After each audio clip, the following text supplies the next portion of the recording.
네, 여러분 안녕하세요. 청산별곡 수업하기 전에 먼저 영상을 찍어서 여러분들 공부하기 좀 편하게 해주고자 합니다.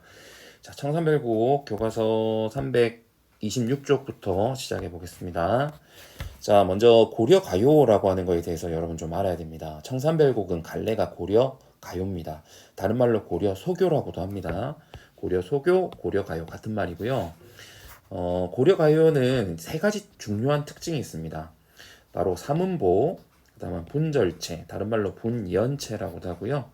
후렴구 이렇게 앞글자만 따서 삼분후라고 합니다. 삼분후 이렇게 외우면 되겠습니다. 그래서 삼음보는 이렇게 한 줄이 삼음보로 이루어진다는 겁니다. 그다음에 분절체는 연이 있다는 거예요. 각 연이. 그다음 후렴구는요. 마지막에 같은 이런 얄리얄리얄라샹 얄라리얄라 같은 이런 특별히 의미 없는 이런 후렴이 반복된다는 겁니다. 다른 말로 여음구라고도 합니다. 교과서에서는 지금 여음구라고 나오고 있습니다. 고려시대의 대표적인 문학 갈래라고 하겠습니다.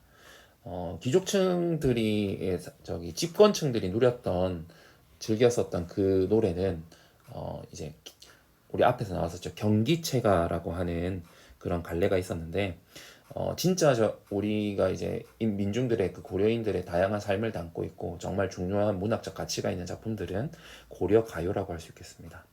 자, 그 고려 가요 중에서 대표적인 작품 청산별곡을 배워보겠습니다. 자, 청산별곡의 청산은 화자가 동경하는 이상향에 해당하는 그런 곳이라고 생각하면 됩니다. 앞에서 우리가 관동별곡을 배웠었는데 이름은 별곡으로 똑같지만 별곡은 그냥 노래다 이렇게 생각하시면 되고요. 갈래가 다릅니다. 관동별곡은 가사고 청산별곡은 고려가요가 되겠습니다. 훨씬 짧습니다. 어렵지도 않아요. 야, 청산별곡의 구조적 특징. 자, 청산별곡은 일단 여기 이렇게 책에 실려 있는데 보면 한자로 되어 있죠. 지금 한자로 이렇게 되어 있는데 자세히 보면 이렇게 이렇게 한 훈민정음으로 이렇게 표시한 게 기록되어 있는 게 보입니다. 자, 시용향악보라고 고려가요가 담겨 있는 책 세 권이 있다고 했죠. 앞에서 그 이론 부분에 나중에 그 주몽신화 찍으면서 같이 설명해 줄게요. 시용향악보라고 하는 책에 실려 있는데요. 우리 교과서에 지금 실려 있는 본문은 시용향악보가 아니고 또 악장가사에 악장가사였죠. 예, 악장가사 상에 실려 있는 부분을 또 실었습니다. 학생들이 헷갈리게끔 이렇게 또 사진은 이걸 싣고 내용은 또 악장가사를 실었네요. 이렇게 노래가 뭐 여기도 수록되고 여기도 수록되고 이런 모습들을 볼 수 있죠.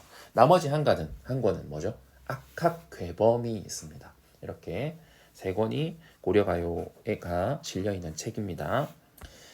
자, 먼저 작품 개관은 갈래는 고려소교, 성격은 현실 도피적, 애상적이란 말은 슬프다라는 겁니다. 슬픔. 청산과 바다가 제재고요. 주제는 삶의 고뇌와 비애로부터 벗어나고자 하는 욕구를 표현하고 있습니다.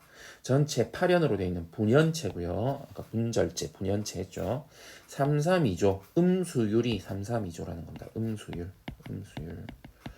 그 다음에 세 마디, 음보율이라는 거죠. 음보율. 여음구, 후렴구라고 한다고 했죠. 후렴구로 구성된 후렴구다. 여기 이 말은 여음구하고 후렴구하고 좀 더 엄밀하게 얘기하자면 여음구는 좀 더 작은 단위입니다. 근데 여기서 이제 어절 단위 정도 해당해요. 그래서 얄리얄리도 여음이 될 수 있습니다. 남은 음이란 뜻이거든요. 그러니까 이렇게 여음으로 구성된 후렴구다라는 거죠. 보는 관점이 약간 다른 거예요. 교과서에서는 거의 지금 이렇게 나와 있는 걸로 봐서는 거의 동의어로 지금 사용하고 있습니다. 원래 엄밀히는 조금 다릅니다. 어쨌든 후렴구가 있고요. 후렴구가 있습니다. AADA 구조라는 거. 이거는 사러리, 사러리랐다. 이게 사러리랐다. 청산해가 이게 다르죠. 청산해, 사러리랐다. 그래서 AABA 구조라는 겁니다. 시적가자의 처지나 심정을 상징하는 시어들이 많이 등장하고 있고 고통스러운 현재를 벗어나 이상향을 그리려는 인간의 보편적 장서를 담고 있습니다. 단어 뜻들 이렇게 중요한 것들이 있는데 나중에 보지 말고 지금 보죠. 네, 우선 살얼이랐다. 살얼이랐다. 여기 살얼이랐다도 예, 해석이 살겠노라, 살고 싶구나 이렇게 해석할 수도 있고요. 예, 그 다음에 살아야만 하는구나 이렇게 해석할 수 있습니다. 자, 이거는 이제 시점의 차이인데 내가 지금 이상향이라고 생각하는 청산에 아직 떠나지 않았어요. 그러면 살고 싶구나 이렇게 해석할 수 있는 거고 이미 와 있는 거야. 와서 이제 노래를 부른다면은 살아야만 하는구나 이렇게 해석할 수 있습니다. 그다음에 가던 새는 날아가던 새, 날아가는 새라고 할 수도 있고요. 새가요 사례를 줄인 말이거든요. 사례는 밭이란 뜻이에요. 그래서 이랑 또는 이제 넓게 봐서는 밭 이런 뜻인데 갈던 밭 이렇게 해석할 수도 있습니다. 그 다음에 익 묻은 장글라는 이끼 묻은 쟁기를 혹은 날이 묻은 병기를 병기는 전쟁에 쓰는 그런 무기를 말하고요. 3번은 이끼 묻은 은장도를 이렇게도 해석할 수 있습니다. 화자가 여자라면 또 이렇게 해석할 수 있는 거고요.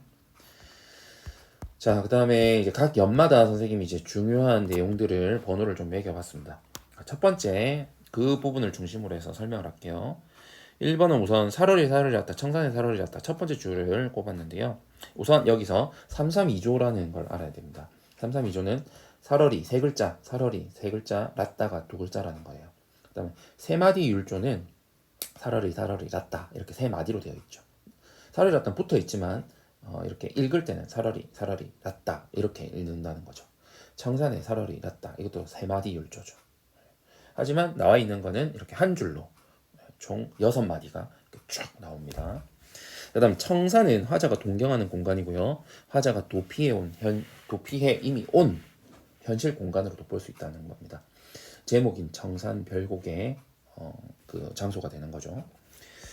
그래서 이렇게 해석하는 거에 따라서 화자가 동경하는 공간이라면 의지, 동경 이렇게 볼 수 있지만 의지, 동경으로 볼 수 있지만 또 이제 이미 도피해 왔는데 이런 걸 본다면 한탄으로도 볼 수 있다는 거죠. 이렇게 나눠볼 수 있습니다. 머루랑 다래랑 소박한 음식이죠. 이런 것들을 먹고 청산의 살얼이랐다. 얄리얄리 얄라셩 얄라리 얄라 했는데 요거는 이제 여음구, 후렴구죠. 후렴구. 의미 표현보다 감흥과 율조를 일으키기 위해서 율조는 어떤 리듬감 이런 걸 일으키기 위해서 연다이에 계속 반복해서 붙는 구절을 여음구, 후렴구라고 합니다.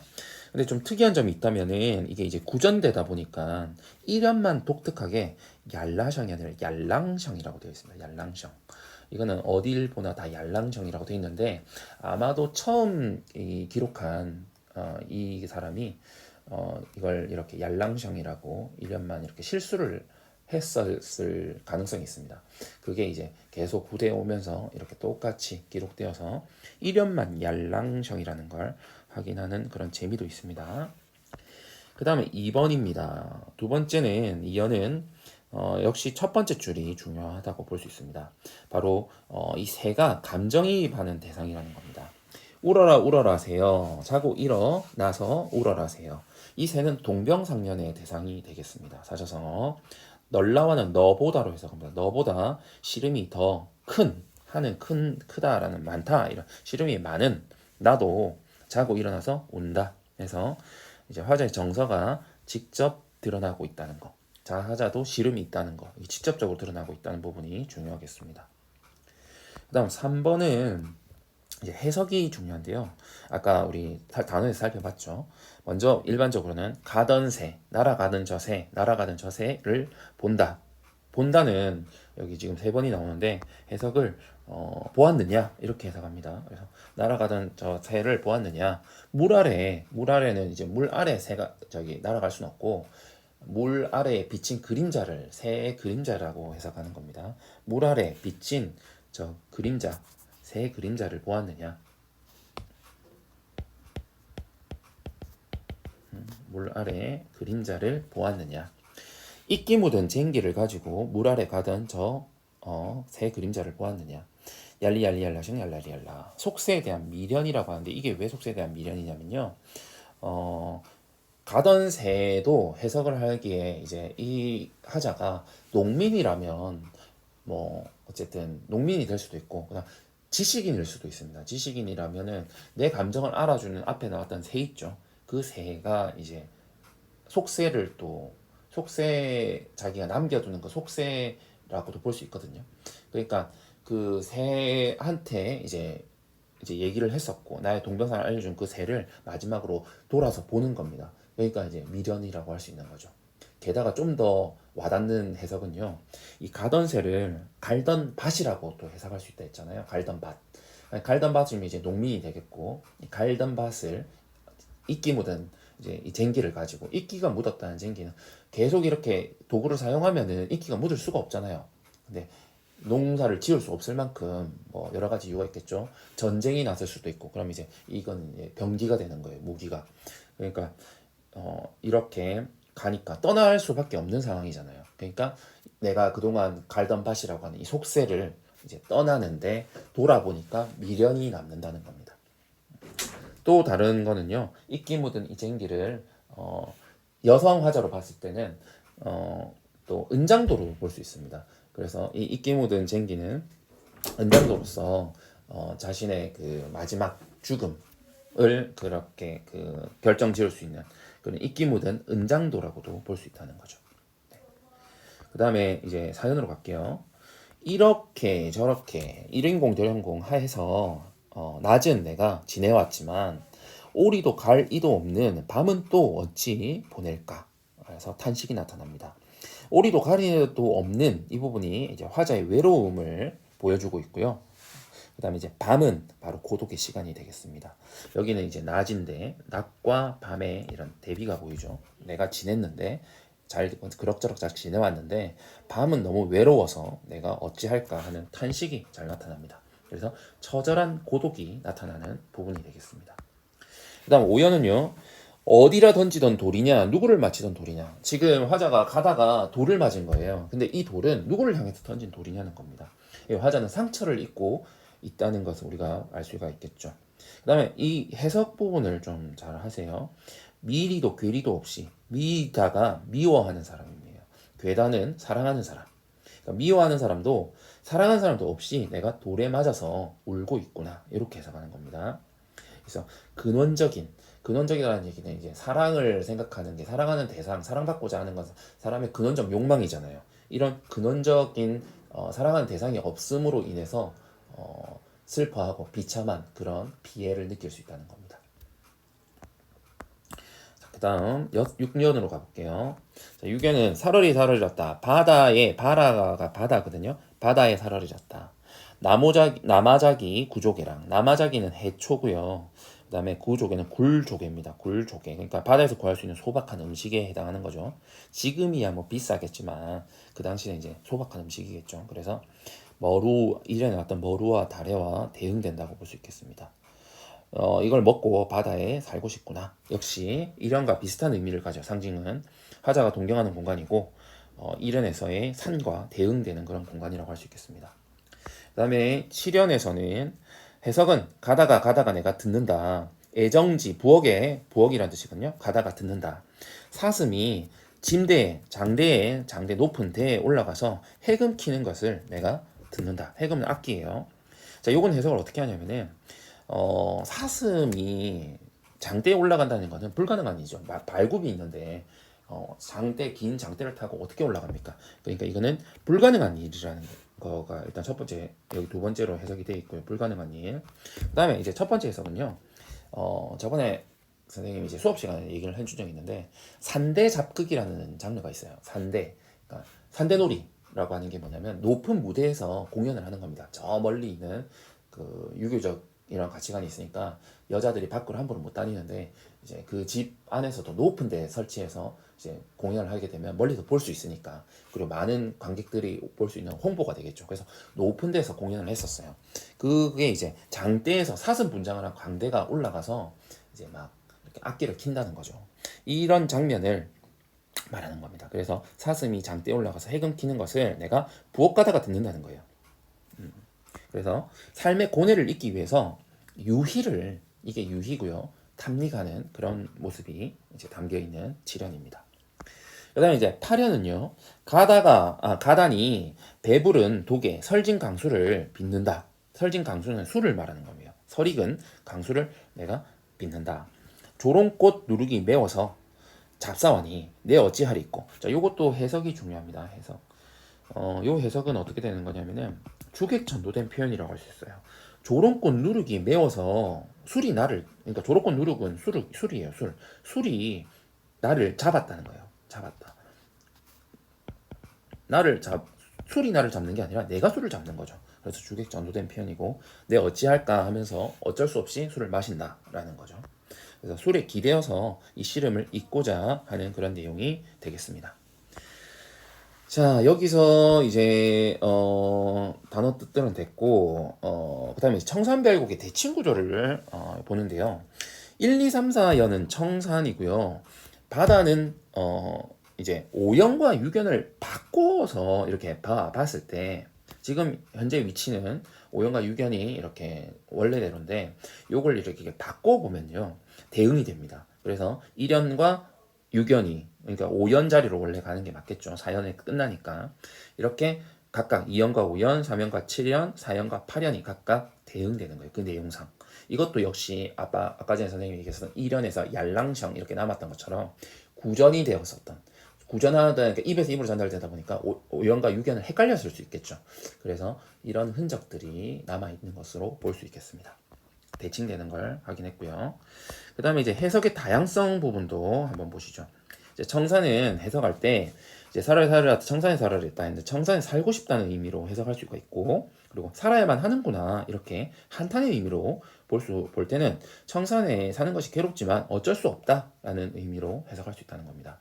그다음 우는 새는요, 울어라 울어라세요. 이 부분은 이제 동병상련의 소재고, 우는구나 세요, 또 울어라 울어라 세요 이렇게 명령하는 그런 내용으로 또 해석할 수 있다는 겁니다.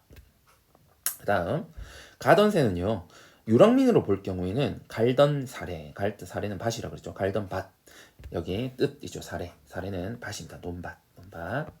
나머지 이 맞춤법 이런 거 한번 확인해 보시고요.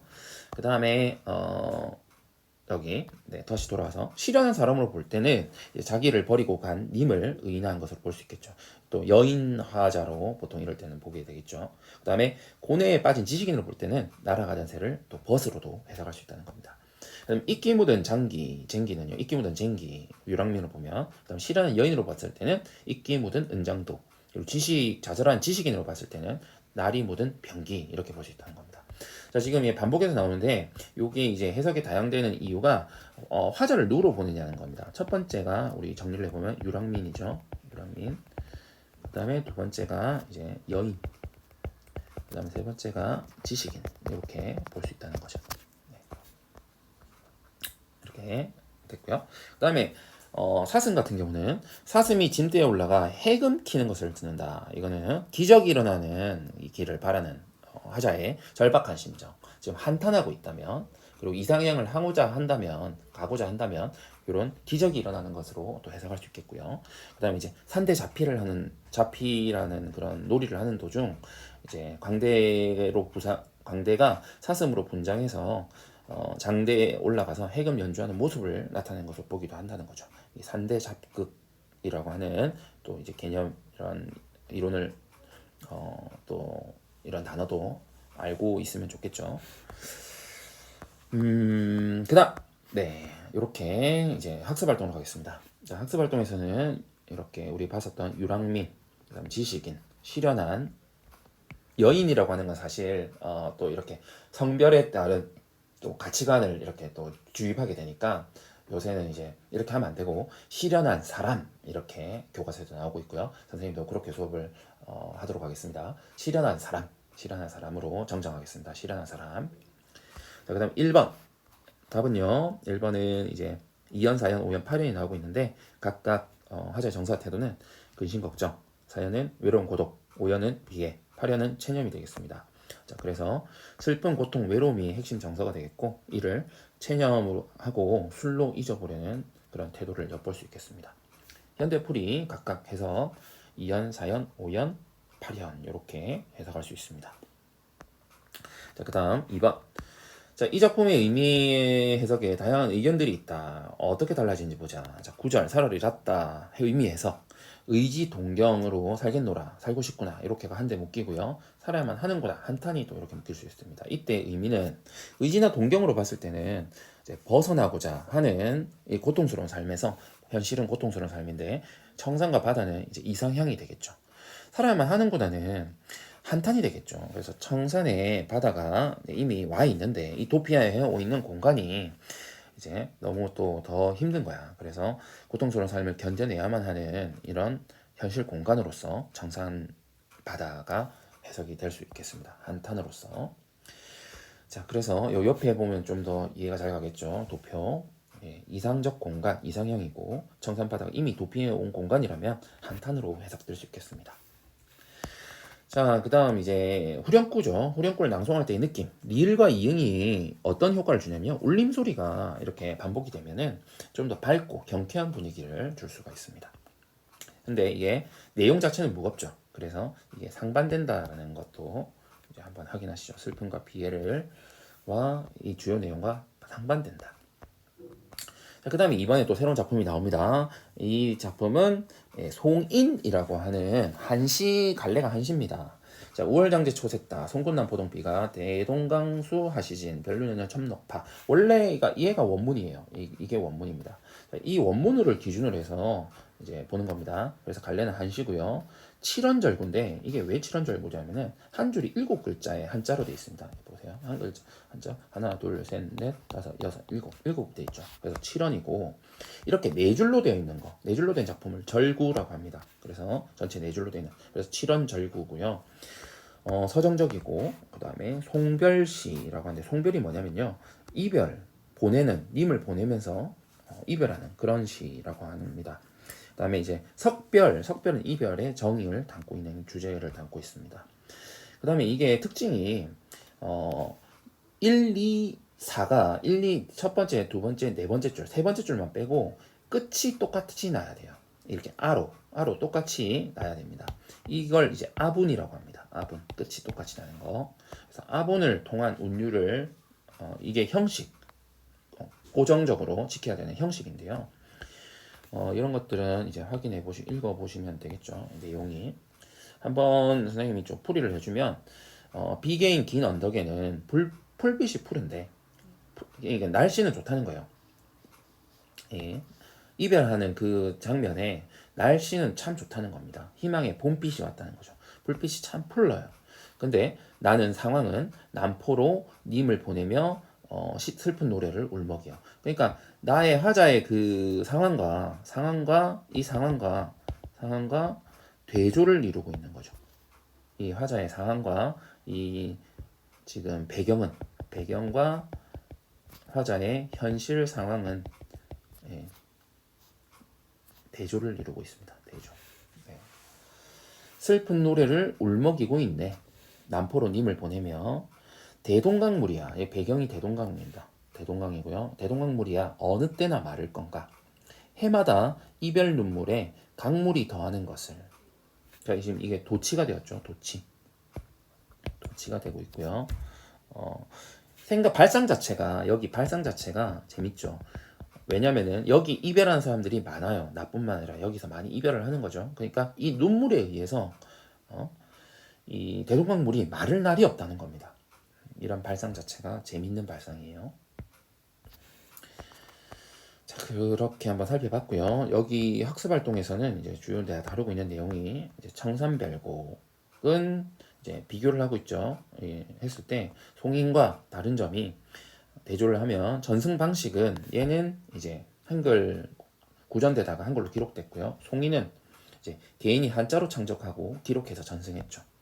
운율 형성 방법은 특정 어휘를 반복했고 세 개 소리마다 연속되면 형성되는 율격이라면, 이제 한시 송이는 1, 2, 4구 끝에 아분이 형성되고 있고, 그 다음에 7원절구죠. 그래서 각 구마다 같은 음절수 7글자가 반복됨으로써 형성된 율격을 줍니다. 자, 청산별곡은 부르기 쉽고 외우기 쉬운 운율 형성 방법으로 구비 전승되었다면, 한시는 엄격한 운율 형식에 따라 창작되었고 한자를 잘 아는 지식인층이 이제 했겠죠.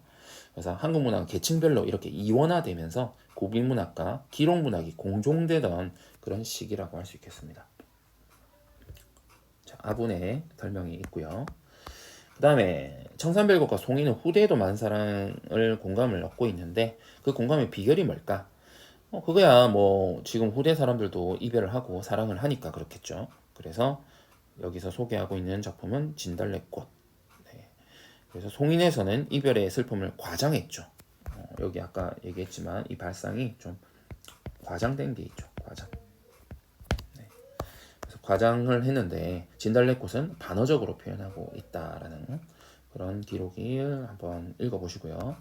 자, 여기까지 수업을 마치도록 하겠습니다. 여러분 수고 많으셨습니다.